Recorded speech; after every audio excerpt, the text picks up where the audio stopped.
அன்பு தலைவர், ஒரு விவசாயி, நேரடியாக விவசாயத்தில் ஈடுபடுகிற ஒரு விவசாயி தமிழகத்துடைய முதலமைச்சர், முதலமைச்சர் என்கிற பெயரை பெற்ற காரணத்தினாலே எங்களுடைய காவிரி டெல்டா பகுதியை ஹைட்ரோ கார்பன், மீத்தேன் போன்ற திட்டங்கள் எல்லாம் உள்ளே நுழைய விடாமல் பாதுகாக்கப்பட்ட வேளாண்மை மண்டலமாக அறிவித்து எங்களை பாதுகாத்த தலைவர், காவிரி காப்பாளர், புரட்சி தமிழர், என் அருமைக்குரிய அண்ணன் கழகத்துடைய பொதுச் செயலாளர், முன்னாள் முதலமைச்சர் எடப்பாடியார் அவர்களை வணங்குகிறேன். பேரவை தலைவர் அவர்களுக்கு வணக்கம். எனது அன்பு மிகுந்த அனைத்து சட்டமன்ற உறுப்பினர்களுக்கும் எனது அன்பான வணக்கத்தை தெரிவித்துக் கொள்கிறேன். எல்லாவற்றுக்கும் மேலாக என்னை 4வது முறையாக இந்த அவைக்கு சாதாரணமானவனை, சாமானியமானவனை 4வது முறையாக இந்த அவைக்கு அனுப்பி வைத்த நன்னிலம் சட்டப்பேரவையுடைய வாக்காளர் பெருமக்கள், இந்த தேர்தலை பற்றி ஒன்றை சொன்னார்கள். இது ஒரு புயல், ஒரு சுழல் என்று சொன்ன இந்த தேர்தலில் என்னை 42,000 வாக்கள் வித்தியாசத்தில் வெற்றி பெற வைத்து இந்த அவைக்கு அனுப்பி வைத்த அன்பு மக்களுடைய பாதங்களுக்கு என்னுடைய நன்றியை காணிக்காய் கொள்கிறேன். மாண்புமிகு பேரவைத் தலைவர் அவர்களே, இந்த அவையில் 2 நிதிநிலை அறிக்கை, பொது நிதிநிலை அறிக்கை, வேளாண்மை சம்பந்தப்பட்ட ஒரு நிதிநிலை அறிக்கை, 2 நிதிநிலை அறிக்கைகளை 2 அமைச்சர்கள் இங்கே வைத்திருக்கிறார்கள். அந்த நிதிநிலை அறிக்கையில் அனைத்து இந்திய அண்ணா திராவிட முன்னேற்ற கழகத்தின் சார்பில் என்னுடைய சில கருத்துக்களை சொல்ல விளைகிறேன். நான் ஒன்றை எண்ணி பார்க்கிறேன். புரட்சி எம்ஜிஆர் அவர்கள் ஆட்சிக்கு வருகிற பொழுது 77, அதில் அவர் புரட்சி எம்ஜிஆர் அவர்கள் உங்களுக்கு தெரியாது இல்லை, அந்த நிதிநிலை அறிக்கை 78 அறிவிக்கப்பட்ட நிதிநிலை அறிக்கை தான் முழுமையான நிதிநிலை அறிக்கை என்று சொல்வார்கள். 77 ஏற்பட்ட மிகப்பெரிய புயல், அந்த பட்ஜெட்ல, அந்த நிதிநிலை அறிக்கையில் அன்றைக்கு ஏற்பட்ட அந்த மிகப்பெரிய புயலின் தாக்கத்தால் மக்களுக்கு என்னென்ன செய்ய வேண்டும் என்பதையெல்லாம் அந்த பட்ஜெட்ல முழுமையாக விரிவான அறிக்கையாக கொடுத்திருந்தார்கள். அதே போல சாதாரண மக்களுக்கு, ஏழை மக்களுக்கு, விவசாயிகளுக்கு, மக்கள் நல்வாழ்வுக்கு, அதே போல கல்விக்கு, விவசாயத்துக்கு என்று அவர் கொடுத்த அந்த பட்ஜெட் இருக்கு பாருங்க, முதல் பட்ஜெட், அதுதான் எங்கள் அனைத்து இந்திய அண்ணா திராவிட முன்னேற்ற கழகத்தை கிட்டத்தட்ட 32 ஆண்டுகள் ஆட்சியில் அமர்த்துவதற்கு அடிக்கோலியது என்று சொன்னால் அது மிகையாகாது. அதுக்கு பின்னால் புரட்சி அம்மாவுடைய ஆட்சி 91, 92 முதல் பட்ஜெட், பெரிய நிதி நெருக்கடி, அதே போல வருவாய் பற்றாக்குறை, மத்திய அரசு புதிய பொருளாதார கொள்கையை ஏற்றுக்கொண்டதால் ஏற்பட்ட நிதி இழப்பு சூழல், இவைகளுக்கு இடையில ஒரு பட்ஜெட்டை கொடுக்கிறாங்க. சாதாரண மக்களுக்கான பட்ஜெட்டாக இன்றைக்கும் அந்த பட்ஜெட் பேசப்படுகிறது. அன்றைக்கு அவர் கொடுத்த அந்த பட்ஜெட் இந்தியாவில் இருக்கிற நிதி நிபுணர்கள் எல்லாம் பேசக்கூடிய பட்ஜெட்டாக இருந்தது. அது ஒன்று. அடுத்தது அண்ணன் எடப்பாடியார் அவர்கள் 2017-18 தன்னுடைய முதலமைச்சராகி ஒரு முதல் பட்ஜெட்டை கொடுத்தார். அன்றைக்கு மிகப்பெரிய வறட்சி, தமிழகம் முழுவதும் மிகப்பெரிய வறட்சி. வறட்சிக்கு முதலில் இந்தியாவிலேயே வறட்சிக்கு நிவாரணம் கொடுத்த அரசு எடப்பாடியார் அரசு. எடப்பாடியார் அவர்கள் வறட்சிக்கு நிவாரணம் கொடுத்தாங்க. 2440 கோடி ரூபாயை அன்றைக்கு வறட்சிக்கு நிவாரணம் கொடுத்தவர் அந்த பட்ஜெட்ல எடப்பாடியார் அவர்கள். அதே போல நீர்நிலை திட்டங்களுக்கு, மக்களுடைய தேவைகளுக்கு, மக்களுடைய பிரச்சனைகளுக்கு, இவைகளுக்கெல்லாம் அந்த பட்ஜெட் மிகப்பெரிய அச்சாணியாக இருந்தது. விலைவாசி கட்டுக்குள்ளே இருந்தது. அதைத்தான் ஆட்சியாளருக்கு நான் அன்போடு முதலமைச்சர்கள் இங்கே அமர்ந்திருக்கிறார்கள், நான் தெரிவித்துக் கொள்வதெல்லாம், எங்களுடைய ஆட்சி காலங்களில் விலைவாசி கட்டுக்குள்ளே இருந்தது. அதே போல கடனும் கட்டுக்குள்ளே இருந்தது. அரசாங்கத்தினுடைய கடனும் கட்டுக்குள்ளே இருந்தது. அந்த பட்ஜெட்டுடைய பின்னால அவருடைய ஆட்சி 4 ஆண்டு காலம் ஆட்சி, புரவி புயல், நிவர் புயல், அதே போல கொரோனா முடக்கம் 2 ஆண்டுகள், கொரோனா பொது முடக்கம், இதை போல தொடர் வறட்சி, இதை போல தொடர்ந்து இது போன்ற இயற்கை சீற்றங்களை அவர் சந்தித்தார்கள். இருந்த போதிலும் இவைகள் எல்லாம் மாண்புமிகு அன்றைக்கு முதலமைச்சர் இருந்த எடப்பாடியார் அவர்கள் சமாளித்து ஒரு சரியான ஆட்சி. கஜா புயல் எங்க மாவட்டத்திற்கு நேரடியாக வந்தார்கள். திருவாரூர் மாவட்டத்துக்கு அந்த டெல்டா பகுதி பூரா வந்தார்கள். டெல்டா மாவட்டத்துக்கு எங்க திருவாரூர் மாவட்டத்துக்கு வருகிற பொழுது 40 கிலோமீட்டர் பயணம் செய்தார். அதுல 10 கிலோமீட்டர் தூரம் நடந்தே வந்தார் எடப்பாடி அவர்கள் என்பதை இந்த நேரத்தில் நான் நன்றியோடு எண்ணி பார்க்கிறேன். அவர் தேவையானதை செய்தார். அந்த பட்ஜெட் அவருடைய ஆட்சி காலத்தை, அந்த 4 ஆண்டு கால ஆட்சி காலத்தை அப்படியே சிறப்பாக கொண்டு செல்வதற்கு அடிக்கோடியது. இன்றைக்கு தாவேகாவினுடைய முதல் பட்ஜெட்ல நீங்க பல்வேறு இது ஒரு மக்களுடைய பெரிய எதிர்பார்ப்பு இருந்துச்சு. முதல் பட்ஜெட்டுங்கிற பொழுது பெரிய எதிர்பார்ப்பு இருக்கும். ஆட்சி முதல்ல வந்திருக்கிறது, வாக்குறுதிகள் நிறைய தந்திருக்காங்க, 300க்கும் மேற்பட்ட வாக்குறுதி வந்திருக்கிறது. இந்த வாக்குறுதி எல்லாம் நிறைவேற்றப்பட்டுவிடும், நாம் நினைத்ததெல்லாம் நடந்துவிடும், நம்முடைய வாழ்க்கை சுபிட்சமாக இருக்கும் என்பதெல்லாம் மக்களுடைய எதிர்பார்ப்பாக இருந்தது. ஆனால் என்ன ஆனது? மாண்புமிகு பேரவைத் தலைவர்கள் இந்த ஆட்சியில் பல்வேறு திட்டங்களை அறிவித்திருந்தார்கள். என்னென்ன திட்டம்? 3 மாதத்திலே 3 மாதம் ஆட்சி 3 மாதம் தான் ஆகிறது. 3 மாதம் ஆனாலும் இந்த முதல் பட்ஜெட்ல வருடத்திற்கு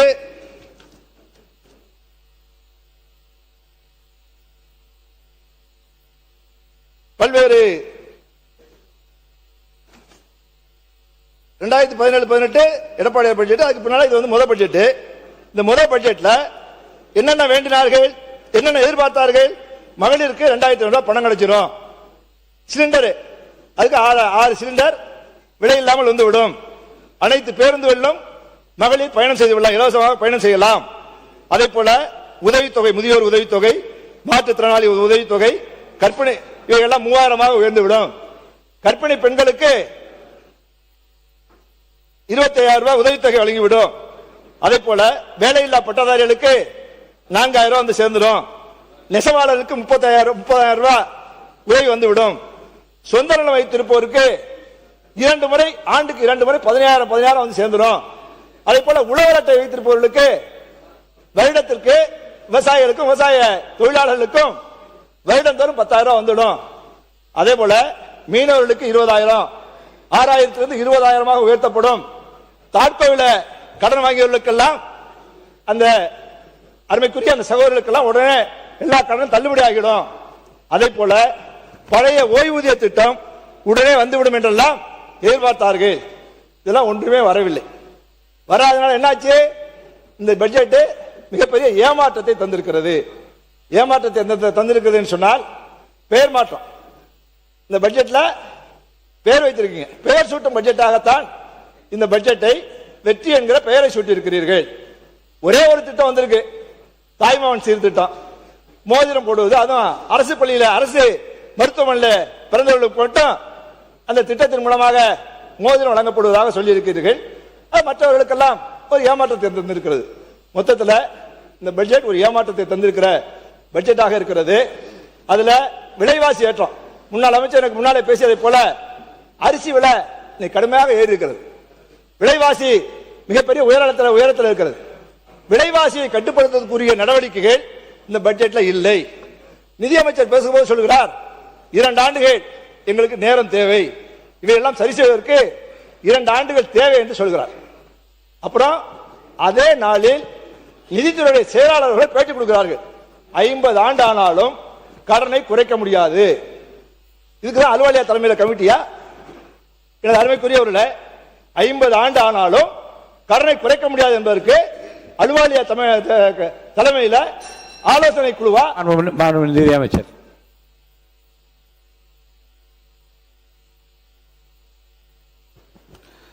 மாண்புமிகு பேரவைத் தலைவர் அவர்களே, உறுப்பினர் அவர்கள் சொல்லிக்கிட்டு இருந்தாங்க 2 ஆண்டு டைம் கேட்டிருக்கோன்னு.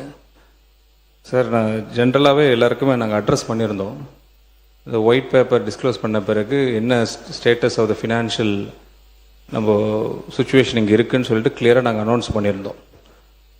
2001 2025-26 வரைக்கும் ரெவென்யூ டெபிசிட் எவ்வளோ இருக்குன்னு சொல்லிட்டு கிளியராக நாங்கள் ஒரு 30 days ஆஃப்டர் ஓத் டேக்கிங் அப்புறம் ஆனரபிள் சீஃப் மினிஸ்டர் அனௌன்ஸ் பண்ண பிறகு கிளியராக அனௌன்ஸ் பண்ணியிருந்தோம்.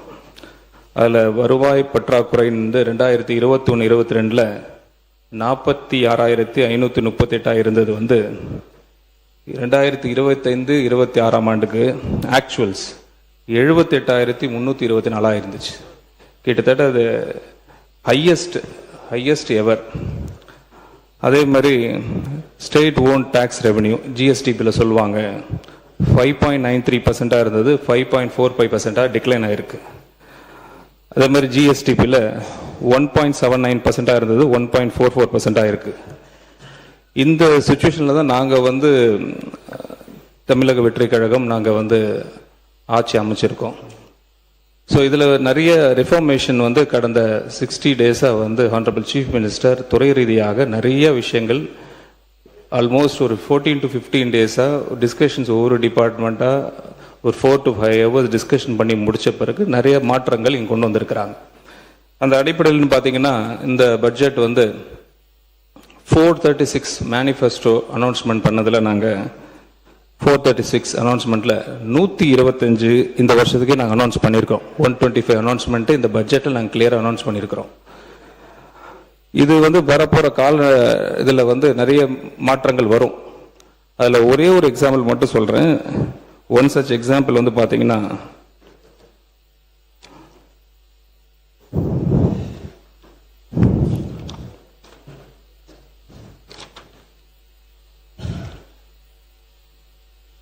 இந்த பாரோவிங்ஸை பற்றி நேற்று உறுப்பினர் கூட சொல்லியிருந்தாங்க.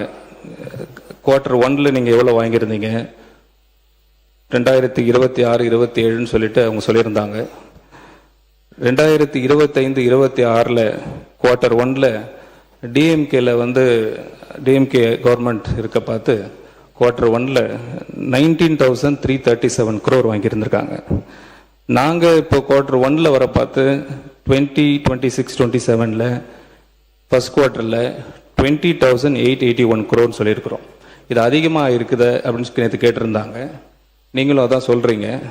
பட் ஆக்சுவலாக பார்த்தீங்கன்னா ஜிஎஸ்டிபியில் கால்குலேட் பண்ணால் பர்சன்டேஜ் ஆஃப் ஜிஎஸ்டிபியில் கால்குலேட் பண்ணோம்னா 2025-26 அந்த இதில் பார்த்தீங்கன்னா 19,937 அப்படின்னு ஒரு கால்குலேஷன் போட்டுங்க. Q1 அவங்க வாங்கினது 25-26 வேணா கால்குலேட்டே பண்ணி போட்டுக்கலாம். கால்குலேட்டர் இருந்தால் கால்குலேட்டரில் போட்டுடலாம், இல்லைனா வந்து ஆஸ் யூஷுவல் பென்லேயே போட்டுடலாம். Q1 டிஎம்கே கவர்மெண்ட்டில் 19,337 டிவைடட் பை ஜிஎஸ்டிபி வந்து அந்த ஆண்டில் இந்த 2025-26 ஆண்டில் 35,67,818 இன்டூ 100 போட்டிங்கன்னா 0.54 வரும் ஜிஎஸ்டிபி.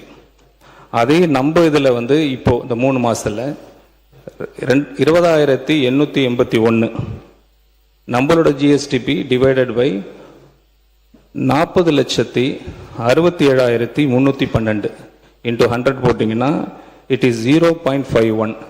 இந்த வேல்யூ பார்த்தீங்கன்னா குறைவு தான். ஃபர்ஸ்ட் குவார்ட்டரில் அவங்க பண்ணது 0.54, நாங்கள் வாங்கினது 0.51 ஃபர்ஸ்ட் குவார்ட்டரில். அதை நாங்கள் குறைச்சிக்கிட்டு தான் வரோமே தவிர நாங்கள் பாரோவிங் வந்து அதிகமாக சீலிங் பண்ணல. அதை மட்டும் இந்த மாமன்றத்தில் தெரியப்படுத்த விரும்புகிறேன். தேங்க்யூ.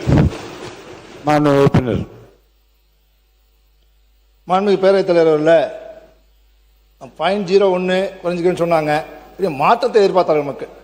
0.01 இல்லை, பெரிய மாற்றத்தை மக்கள் நீங்கள் ஏற்படுத்தி விடுவீர்கள் என்று எதிர்பார்த்தார்கள். அதைத்தான் நான் சொன்னேன். நான் டெல்டா மாவட்டத்துக்காரன். டெல்டா மாவட்டத்தில் நெல் மட்டுமே அதிகமாக விளைகிற திருவாரூர் மாவட்டத்தை சேர்ந்தவர். திருவாரூர் மாவட்டத்தை சேர்ந்த முறையில் இந்த அக்ரிகல்ச்சர் பட்ஜெட் டெல்டா மாவட்டத்தை சேர்ந்த அமைச்சர் அவர்கள் கொடுத்திருக்கிறார்கள். கும்போண சட்டமன்ற உறுப்பினர் வேளாண்மை பட்ஜெட்டை 20 துறைகளை ஒருங்கிணைத்து ஒரு பட்ஜெட் கடந்த ஆட்சியை போல கொடுத்திருக்கிறார்கள். அதில் வேளாண்மை துறைக்கு பெரிய அளவில் முக்கியத்துவம் கொடுக்கவில்லை என்பது விவசாயிகளுடைய கருத்து, எல்லாருடைய கருத்து. நீங்கள் எல்லாரும் கருத்துல தினம் பார்ப்பீங்க, பத்திரிகையில் தொலைக்காட்சியில் பார்த்து கொண்டு போய் எல்லாருக்குடைய கருத்து வந்து வேளாண்மை பட்ஜெட்டுக்கு பெரிய பட்ஜெட்டுக்கு பொதுவாக அந்த 2 பட்ஜெட்டுக்கு பெரிய வரவேற்பு கிடைக்கவில்லை. அதுக்கு வரவேற்பு கிடைச்சிருக்கணும். முதல் பட்ஜெட்டில் வரவேற்பு கிடைச்சிருக்கணும், கிடைக்கல. அதுக்கு காரணம் வேளாண்மை சார்ந்த அறிவிப்புகள் வந்து இதில் மிக குறைவாக இருக்கிறது. எங்கள் பகுதியில் ஒரு சுலவடை ஒன்று என்னன்னா, ஏழை வீட்டில் கோழி குழம்பு வச்சா ஒண்ணு ஏழைக்கு நோவா இருக்கணும், இல்லைன்னா கோழிக்கு நோவா இருக்கணும். ஏழைக்கு உடம்பு சரியில்லைன்னா கோழி குழம்பு இருக்கும் அந்த வீட்டில், இல்லைன்னா கோழிக்கு உடம்பு சரியில்லைன்னா கோழி குழம்பு இருக்கும் அந்த வீட்டில். இதுதான் ஏழை விவசாயியுடைய வாழ்க்கை. எங்களுடைய வாழ்க்கை என்னன்னு சொன்னால், மேட்டூர் அணை திறக்கப்பட வேண்டும், ஆத்துல தண்ணி வரணும், வாய்க்காலில் கொண்டு போகணும், வயலில் பாய்ச்சணும், நாத்து விடணும், நடவு நடணும், அறுவடை செய்யணும். இதுதான் எங்கள் வாழ்க்கை. விவசாயம் என்பது எங்களுக்கு வெறும் தொழில் மட்டுமல்ல, டெல்டா பகுதி விவசாயிகளுக்கு வெறும் தொழில் மட்டுமல்ல, அது எங்களுடைய வாழ்க்கை முறை, வாழ்க்கை, எங்களுடைய வாழ்வாதாரம். எனவே எனது இங்கே இந்த 2 பட்ஜெட்ல அக்ரிகல்ச்சர் பட்ஜெட் கொடுத்த நம்முடைய வேளாண்மை துறை அமைச்சர்களுக்கு கேட்டுக்கொள்கிறேன். இந்த ஜூன் 12ஆம் தேதி தண்ணி திறக்காதனால வாழ்வாதாரம் பெரிய அளவில் பாதிக்கப்பட்டு விட்டது. 1,85,000 ஏக்கர்ல, அதாவது ஆட்டுப்பாசன குறுவை சாகுபடி விவசாயிகள் சாகுபடி செய்யவில்லை. 1,85,000. அதே போல பம்பு செட்ல கிணறுகள் மூலமாக குறுவை சாகுபடி செய்திருக்கிறார்கள். அந்த கணக்கு சொன்னாங்க பாருங்க, நாங்கள் எவ்வளவு பர்ச்சேஸ் பண்ணியிருக்கிறோம். நானும் அந்த துறையுடைய 9 ஆண்டுகள் அமைச்சராக இருந்தவன், உணவுத்துறை அமைச்சராக. இது புரட்சி அம்மாவுடைய காலம், எடப்பாடியார் காலத்தில் 9 ஆண்டுகள் உணவுத்துறை அமைச்சராக இருந்தவன். அது வந்து இடையில அதையும் சொல்லிக்கிறேன்னா, அதாவது எதுக்காக அதை சொல்றேன்னா, கடந்த காலங்களில் மொத்தமாக சொன்னார். அதற்கு முன்னாள் உணவுத்துறை அமைச்சர் சக்கரபாணி அவர்கள் பதில் சொன்னார்கள். கடந்த காலங்கள்லாம் பொது விநியோக திட்டம் சரியாக செயல்படவில்லை, அரிசி சரியாக இல்லை என்று என்னுடைய அமைச்சர் அவர்கள் சொன்னார். நான் பேசும்போது சொல்லி இருந்தேன். எங்களுடைய ஆட்சியில் 2011 அம்மா ஆட்சி, மறுபடியும் 2016 அம்மா ஆட்சி, 32 ஆண்டுகள் கழித்து ஆண்ட கட்சியை மீண்டும் ஆட்சியில் அமைத்திய மக்கள், தமிழ்நாட்டு மக்கள், எங்கள் ஆட்சி அம்மாவுடைய ஆட்சி. அதுக்கு காரணம், அம்மா என்னை ஒரு நாள் அழைத்து சொன்னார்கள், பல்வேறு காரணங்கள் இருக்கிறது, தொடர்ந்து ஆட்சியில் வருவதற்கு பல்வேறு காரணங்கள் இருக்கிறது. புரட்சி எம்ஜிஆருக்கு பின்னால இப்ப நம்ம தொடர்ந்து ஆட்சிக்கு வந்திருக்கிறோம், அதுக்கு பல்வேறு காரணங்கள் இருக்கிறது, அதில் பொது விநியோக திட்டமும் ஒன்று என்று மாண்புமிகு புரட்சி அம்மா சொன்னார்கள். அரிசி சரியா இல்லாம இருந்திருந்தா எப்படி அண்ணன் செங்கோட்டையனுக்கு தெரியாதா? மறுபடியும் எப்படி ஆட்சி மறுபடியும் கொண்டு வந்திருப்பார்கள். எனவே எங்களுடைய ஆட்சியில பொது விநியோக திட்டம் சிறப்பாக செயல்படுகிறது என்பதனை இந்த நேரத்தில் நான் பணியோடு அவைக்கு தெரிவித்துக் கொள்ள விளைகிறேன். அதோடு எனது நம்முடைய வேளாண்மை துறை அமைச்சர் அவர்களுக்கு ஜூன் 12ஆம் தேதி தண்ணி திறக்கணும். தண்ணி திறக்காதனால பெரிய பாதிப்பு வந்திருக்கு. குறுவை சாகுபடி மிகப்பெரிய பாதிப்புக்கு உள்ளாகி இருக்கிறது. குறுவை சாகுபடி விவசாயிகள் எல்லாம் எங்களுக்கு நிவாரணம் வேண்டும் என்று கேட்டு போராடி கொண்டிருக்கிறார்கள். நிவாரணம் குறுவை தொகுப்பு கொடுத்திருக்கிறது. இன்றைக்கு முதலமைச்சர் சொன்னதை போல குறுவை தொகுப்பு கொடுத்திருக்கிறது, அதற்கு நிவாரணம் கொடுக்கவில்லை. எங்களுடைய பொதுச்செயலாளர் எடப்பாடி அவர்கள் சொன்னதை போல 25,000 ரூபாய் ஏக்கருக்கு குறுவையில பாதிக்கப்பட்டவர்கள் கணக்கெடுத்து அவர்களுக்கு வழங்கிட வேண்டும் என மாண்புமிகு முதலமைச்சர்களையும் அமைச்சர்களையும் அவையும் அன்போடு கேட்டுக்கொள்கிறேன். அதோடு அந்த பகுதியில், எங்கள் பகுதியில் எங்க பார்த்தாலும் வறட்சி நிலவுகிறது. எல்லா இடங்களையும் குடிதண்ணியே பிரச்சனையா இருக்கு. குடிதண்ணிக்கே பிரச்சனை இருக்கு. காலி குடங்களோடு பெண்கள் சாலை மறியல் செய்கிறார்கள். எனவே எங்களுடைய டெல்டா பகுதி மாவட்டங்களை வறட்சி மாவட்டமாக அறிவித்து அதற்கான அவர்களுக்கான ஆதார தொகையை, அவர்களுக்கான ஆதார உதவியை விவசாய தொழிலாளர்களுக்கு நீங்கள் வழங்கிட வேண்டும், அந்த அரசு வழங்கிட வேண்டும் என கேட்டுக்கொள்கிறேன். நமக்கும் கர்நாடகாவுக்கும் இருக்கிற பிரச்சனை கிட்டத்தட்ட 134 ஆண்டுகள். 1892ஆம் ஆண்டு தொடங்கியது இந்த பிரச்சனை. அன்றையிலிருந்து பல்வேறு மாற்றங்கள். 134 ஆண்டுகளில் அனைத்து இந்திய அண்ணா திராவிட முன்னேற்ற கழகத்துடைய பங்கு என்பது மிகப்பெரிய பங்கு. 54 ஆண்டுகளில் காவிரி பிரச்சனையில அனைத்து இந்திய அண்ணா திராவிட முன்னேற்ற கழகத்துடைய பங்கு என்பது மிகப்பெரிய பங்கு. என்ன சொன்னால், புரட்சி எம்ஜிஆர் அவர்கள் 1987 நடுவர் மன்றம் அமைக்க வேண்டும் என்று உச்சநீதிமன்றம் செல்கிறார்கள். 90ஆம் ஆண்டு நடுவர் மன்றம் அமைக்கப்படுகிறது. 91ஆம் ஆண்டு இடைக்கால தீர்ப்பு வழங்கப்படுகிறது. அதுக்கு பின்னாலே படிப்படியாக நாம் அதுல ஒவ்வொரு காலம் அந்த ஆட்சியாளர்கள் அதுக்காக போராடி இருக்கிறார்கள். இந்த போராட்டங்களின் விளைவாக கடைசியாக நமக்கு வந்ததுதான் இன்றைக்கு கிடைத்திருக்கிற 177.25 டிஎம்சி தண்ணீரை மாதாந்திர அடிப்படையில் வழங்கிட வேண்டும் என்கிற அந்த தீர்ப்பு. அந்த தீர்ப்பை நம்ம குறுவைக்கு ஜூன் மாதம் 12ஆம் தேதி தண்ணி திறக்கணும்ல, நம்ம அதுக்கு முன்னால மே மாதமே அதுக்குரிய பணிகளை தொடங்கிட வேண்டும் ஒரு ஆட்சி. அதனால தண்ணி திறக்காம போயிடுச்சு. சிவகுமார், கர்நாடகத்துடைய முதலமைச்சர் சிவகுமார் சொல்கிறார், எங்களுக்கு தண்ணி இல்ல, சொட்டு தண்ணி கொடுக்க முடியாது என்று அப்படியே தினந்தோறும் சொல்லிக் கொண்டிருக்கிறார். நான் கேட்கிறேன், அப்புறம் நமக்கு 4 டிஎம்சி தண்ணீரை கொடுக்கணும்னு ஆணையம் உத்தரவு கொடுக்கிறது. ஆணையம் உத்தரவு கொடுக்கிறது 4 டிஎம்சி தண்ணீரை கொடுக்கணும்னு. 4 டிஎம்சி தண்ணீர் இல்லை, எங்களுக்கு தண்ணி இல்லை, எங்களுக்கே தண்ணி இல்லை, நான் எப்படி கொடுக்க முடியும்னு கேட்கிறார். ஆனால் அதுக்கு பின்னாலே தான் ஆகஸ்ட் மாதம் தான் நம்ம உச்ச நீதிமன்றம் செல்கிறோம். ஆனால் 2 நாள் மழை பெய்யுது கர்நாடகத்தில். 2 நாள் மழை பெய்ஞ்ச உடனே அங்க இருக்க அணைகள் எல்லாம் உடைந்து விடுமா. முதலமைச்சரே சொல்கிறார், அணைகள் உடைந்து விடும், அணைகளை நாம் திறந்து விடுவோம் என்று முதலமைச்சர் சொல்கிறார். 2 நாள்ல கபினி அணை, அதே போல கிருஷ்ணராஜசாகர் அணையெல்லாம் 2 நாள்ல நிரம்பி போயிட்டா நம்ம என்ன கர்நாடகத்திற்கு தமிழ்நாடு என்ன வடிகாலா? இவங்களுக்கு உபரி நீரை கொடுப்போம், நம்ம உரிய நீரை கேட்கிறோம், நம்முடைய உரிமையை கேட்கிறோம், உரிய நீரை கேட்கிறோம். அவர்கள் அதை தர மறுக்கிறார்கள். முதலமைச்சர் வா, எங்களுடைய மாவட்டத்துக்கு வந்து தண்ணி கொடுக்க மாட்டேன், வந்து பார்த்துட்டு போங்க, எங்களுடைய வளர்ச்சியை வந்து பார்த்துட்டு போங்கன்னு சொல்லி முதலமைச்சர் வர சொல்கிறார். சூழ்நிலை சரியா இல்லை, வர வேண்டாம் என்கிறார். இது தவறான நடவடிக்கை, இதுவரை இல்லாத நடவடிக்கை. முதலமைச்சர் அன்றைக்கு அது உணர்வுபூர்வமாக பேசினார்கள். இருந்த போதிலும் இது எப்படி நம்ம ஒத்துக்கொள்ள முடியும்? வான்னு சொல்றது, வேண்டாம் சொல்றது, வா தண்ணி இல்ல வேண்டாம் சொல்றது எப்படி சரியான நடவடிக்கையாக இருக்க முடியும்? இதை நான் டெல்டாக்காரன் என்ற முறையில், டெல்டா பகுதியை சேர்ந்தவர் என்ற முறையில் மிகப்பெரிய கண்டனத்தை நான் தெரிவித்துக் கொள்கிறேன். எனது அருமைக்குரிய அருமை சகோதரர்களே, பேரவைத் தலைவர்களே, இது ஒரு பக்கம். நம்ம இந்த காவிரி பிரச்சனைக்காக மாண்புமிகு புரட்சி அம்மா அவர்கள் 93ல 86 மணி நேரம் உண்ணாவிரதம் இருந்த தலைவி மாண்புமிகு புரட்சி அம்மா 86 மணி நேரம் உண்ணாவிரதம். ஒரு பெண்மணி முதலமைச்சர் சொன்னார், 86 மணி நேரம் உண்ணாவிரதம் இருந்தார்கள். அது ஒன்று. 22 நாட்கள் எடப்பாடியார் அவர்கள் இந்த காவிரி பிரச்சனையில் நாடாளுமன்ற கூட்டணியில் இருந்த பொழுதும் நாடாளுமன்றத்தை முடக்கினார்கள். காவிரி பிரச்சனைக்காக எடப்பாடியார் அவர்கள் நாடாளுமன்றத்தை முடக்கினார்கள்.